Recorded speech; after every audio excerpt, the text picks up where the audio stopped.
أعوذ بالله من الشيطان الرجيم بسم الله الرحمن الرحيم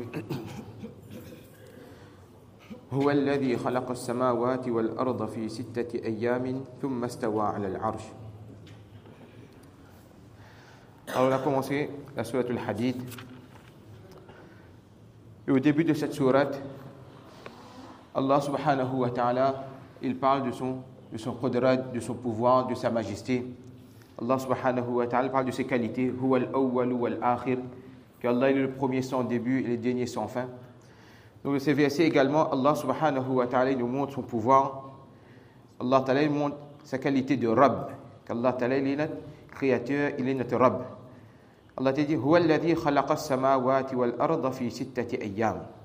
C'est lui qui a créé les cieux et la terre. C'est lui qui a créé la terre, les cieux et la terre en 6 jours. C'est lui qui a créé les cieux et la terre en 6 jours. Donc Allah subhanahu wa ta'ala il a créé tout cet univers-là en 6 jours. Alors les Mufassirin nous expliquent pourquoi 6 jours. Allah subhanahu wa ta'ala il a le qudrat, il a le pouvoir sur toutes choses. Allah subhanahu wa ta'ala il pouvait créer tout cet univers en l'espace d'un clignotement de l'œil, le temps d'un clignotement de l'œil. Mais Allah subhanahu wa ta'ala il a créé les cieux et la terre en 6 jours. Alors, Mufassirin nous explique 6 jours pourquoi Allah veut enseigner à l'être humain que pour faire quelque chose, pour entreprendre quelque chose, alors de faire cette chose pas à pas, de ne pas se précipiter, bien réfléchir, bien regarder comment on va s'organiser afin que cette chose soit la meilleure des manières. Le prophète sallallahu alayhi wa sallam il a dit Al-anatu min Allah wal-ajalatu min ash-shaytan. Il dit la patience, être posé, ça vient d'Allah subhanahu wa ta'ala.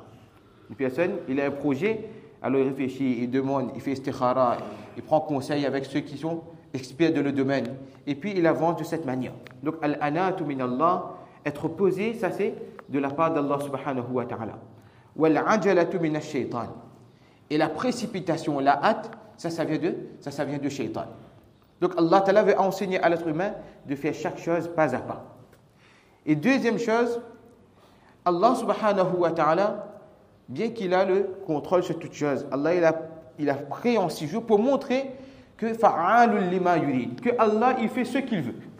Allah il peut créer en un clignotement de l'œil, le temps d'un clignotement de l'œil, mais Allah subhanahu wa ta'ala quand il décide, mais Allah subhanahu wa ta'ala écrit cette chose comme lui il veut. Comme lui il veut. Allah ta'ala il n'est pas dépendant de quoi que ce soit, des situations. Donc c'est pour cela Allah subhanahu wa ta'ala a créé les cieux et la terre en 6 jours. Thumma stawa 'ala al-'arsh. Puis, de la traduction on va dire en français, il s'est établi sur son arsh, sur son trône. Alors ce verset, puis il s'est établi sur son trône. Istiwa 'ala al-'arsh. Ça, c'est parmi, on va dire, les ayat mutashabihat. C'est-à-dire, ce sont ces versets, Allah Ta'ala mentionne dans le Coran, on a cette certitude que c'est la vérité, mais maintenant, on place son interprétation entre les mains d'Allah subhanahu wa ta'ala. C'est Allah seul qui connaît la signification. C'est pour ça que je vais lire en ourdou ce que Mufti Shafi rahmatullahi alayhi il a écrit à propos de ce istiwa ala al-arsh. Il dit que sahih bi ghubar wa hibat hai du jamhur salaf salihin c'est manqul hai. Il dit la meilleure parole, c'est ce que nos aslaf, c'est-à-dire nos salafis salihin, nos pieux prédécesseurs, ils ont rapporté à propos de ces ayat mutashabihat et à propos de ce istiwa ala al-arsh. Que iski haqiqat wa kayfiyat kisi ko ma'lum nahi. Que la réalité et la manière, c'est-à-dire de istiwa établir sur le trône, qu'est-ce que cela veut dire? C'est Allah, personne ne sait qu'est-ce que cela veut dire. Personne ne sait qu'est-ce que cela veut dire. Mutashabihat mais c'est parmi les ayats mutashabihat qu'on ne connaît pas la signification. Aqida itna raknahi, qui est istiwa ala al-arsh haqqi. C'est-à-dire ce que nous on doit croire, c'est que le istiwa ala al-arsh est haqq. Allah il mentionne dans le Coran, donc c'est une vérité, c'est haqq. Uski kayfiyat Allah jalla shanuhu ki shan ki mutabiq wa munasib hogi, jiska idrak dunya mein kisi ko nahi ho sakta. Il dit la manière et la signification, il a dit, ça c'est en fonction du shan d'Allah subhanahu wa ta'ala. Dans ce bas monde, notre cerveau et la capacité, la faculté qu'Allah nous a donnée est trop faible pour pouvoir comprendre ce que Allah subhanahu wa ta'ala qu'est-ce qu'Allah subhanahu wa ta'ala il veut établir de ces ayat mutashabihat. Ce qu'on connaît, c'est que le jour du qiyamah, ou de le jannat, dans le paradis, les gens qui seront dans le paradis, alors là-bas, ils pourront voir Allah subhanahu wa ta'ala. Ils auront cette faveur de voir Allah subhanahu wa ta'ala. Mais sur terre, c'est un test pour nous, sur cette terre. Allah ta'ala l'a mentionné différents versets, comme on avait dit au début, par exemple, Alif Lam Mim, Kaf, Ha, Ya, Ain, Sad, etc. Ça, ce sont des tests de la part d'Allah. Allah ta'ala veut nous montrer que nous, on est êtres humains, mais on a un niveau, on ne peut pas dépasser ce niveau-là. Allah subhanahu wa ta'ala, qui est le créateur, Allah ta'ala est au-dessus de tout ça. Il sait ce qui pénètre de la terre. La pluie tombe, l'eau qui rentre dans la terre, Allah Ta'ala il est au courant de ça. Quelle quantité d'eau il rentre, où cette eau il va. Ce que l'être humain il met de la terre comme graine, Allah subhanahu wa ta'ala connaît qu'est-ce que cet être humain il enfuit de la terre. Et il sait ce qui ressort de cette terre. La végétation qui ressort de cette terre, les trésors qui sortent de cette terre, les mines d'or et d'argent qui sortent de cette terre, les gisements de pétrole, etc. Tout Allah subhanahu wa ta'ala il est au courant. Il sait ce qui descend des cieux, de la miséricorde d'Allah, de la subsistance qu'Allah ta'ala fait descendre du ciel. La personne, lorsqu'il fait de bonnes actions, il y a une porte pour cette personne-là par laquelle la subsistance descend pour cette personne-là. Donc Allah, il est savant, il sait ce qui descend du ciel comme subsistance, comme miséricorde, comme châtiment de la part d'Allah également, ce qui descend, et ce qui monte également de les cieux. Les actions des êtres humains, ils montent au ciel. Allah Ta'ala est au courant de chaque action qui monte au ciel. Et il est avec vous là où vous êtes. Allah subhanahu wa ta'ala, il voit ce que nous on fait. Allah Ta'ala, il est témoin de nos actions. Que ce soit la nuit, que ce soit le jour, dans notre maison ou bien en public, Allah subhanahu wa ta'ala, il voit, Allah ta'ala, il entend tout, Allah subhanahu wa ta'ala, il sait tout. Allah, il est avec vous, là où vous êtes. Wallahu bima ta'maluna basir, et Allah ta'ala, il sait Allah, il voit ce que vous faites. Allah ta'ala, il nous rappelle que Allah ta'ala, il voit ce que vous faites. Donc, en permanence, Allah ta'ala nous rappelle de ses qualités, afin que cet être humain, il a ce istihzar, il a cette présence d'Allah subhanahu wa ta'ala. Là où il est, mais il sait que Allah Ta'ala me voit. Il sait que Allah Ta'ala m'entend. Il sait que Allah Subhanahu wa Ta'ala, il sait ce que je fais. Lahu mulku samawati wal ard.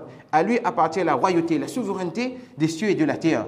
Wa ilallahi turja'ul umur. Et à lui, tout est ramené.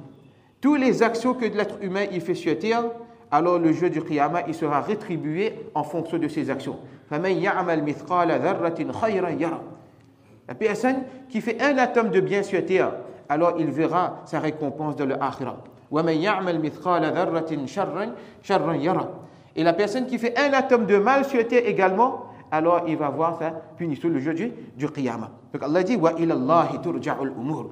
Tout ce que l'être humain il fait sur terre, alors tout cela sera ramené chez Allah subhanahu wa ta'ala. À tel point que le prophète sallallahu alayhi wa sallam a dit que si sur terre un cabri qui avait des cornes, il a tapé un cabri qui n'avait pas de cornes, alors le jour du qiyamah, Allah va ressusciter ces deux animaux-là. Allah il va donner celui qui n'avait pas de cornes, des cornes, et il va frapper l'autre, puis Allah subhanahu wa ta'ala va les retransformer en terre, en poussière. Tel point il y aura la justice chez Allah subhanahu wa ta'ala. Yuliju al-layla fi an-nahar wa yuliju an-nahara fi al-layl. Allah il fait pénétrer la nuit dans le jour, et Allah il fait pénétrer le jour dans la nuit. Donc cette organisation,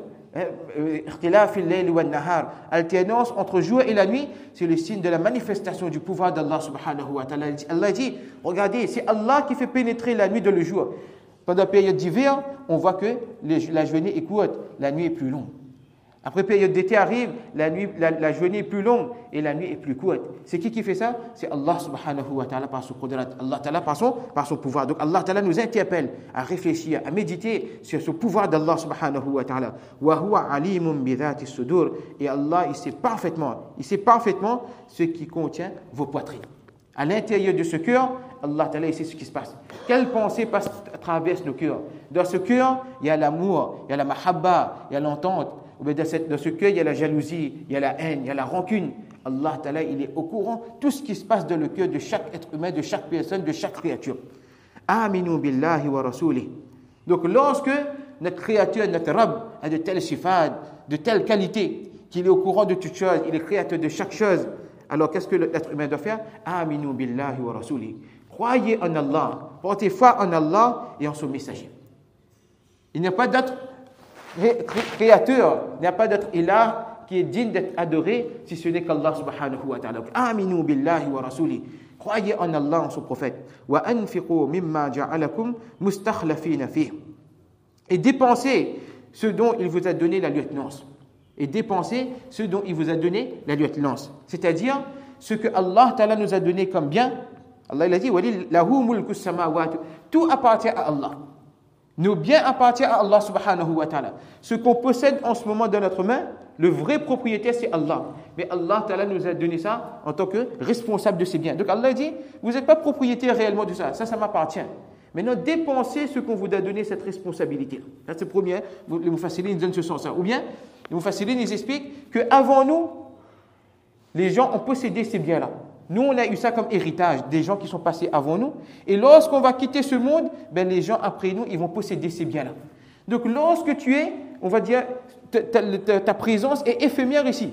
Ces biens étaient là, maintenant c'est ton tour pour posséder ces biens, et après toi, il y aura des personnes, ben dépense ces biens-là pour la cause d'Allah subhanahu wa ta'ala. Pourquoi tu retiens ces biens? Ça ne t'appartient pas, ça. Avant toi, il y a des gens qui ont possédé, après toi, il y a des gens qui vont posséder. Donc qu'est-ce que tu fais? Qu'est-ce que tu dois faire? Profite de cette occasion qu'Allah ta'ala nous a donnée pour pouvoir présenter ces biens auprès d'Allah, dépenser ces biens pour la cause d'Allah subhanahu wa ta'ala, pour que le akhirat, ce sera source de najat, de sauvegarde pour nous et de réussite pour nous. فَالَّذِينَ آمَنُوا مِنْكُمْ وَأَنْفَقُوا لَهُمْ أَجْرٌ كَبِيرٌ. Ceux qui parmi vous croiront, emmèneront foi et dépenseront, alors pour eux une grande récompense. Pour eux une grande récompense. Allah Ta'ala accordera à cette personne une rétribution et Allah subhanahu wa ta'ala accordera à cette personne, je compte Allah accordera à cette personne le Jannah éternellement. Donc Allah Ta'ala nous donne le tawfiq, Inch'Allah, d'amener ce sifat de iman, de qualité de iman, comme Allah Ta'ala le veut, comme Rasulullah sallallahu alayhi wa sallam nous a enseigné. Allah Ta'ala nous donne le tawfiq, Inch'Allah, de dépenser pour la cause d'Allah, de différents domaines qu'Allah Ta'ala présente, des occasions qu'Allah nous présente, que ce soit pour aider le pauvre, sortir de le chemin d'Allah, éditer des livres, etc. Quel que soit le domaine qu'Allah Ta'ala nous présente, des actions de bien, alors le croyant, il saisit ces occasions pour pouvoir dépenser pour la cause d'Allah. Qu'Allah nous donne le tawfiq de comprendre, de pratique. Wa akhiru da'wana, alhamdulillahi rabbil alamin.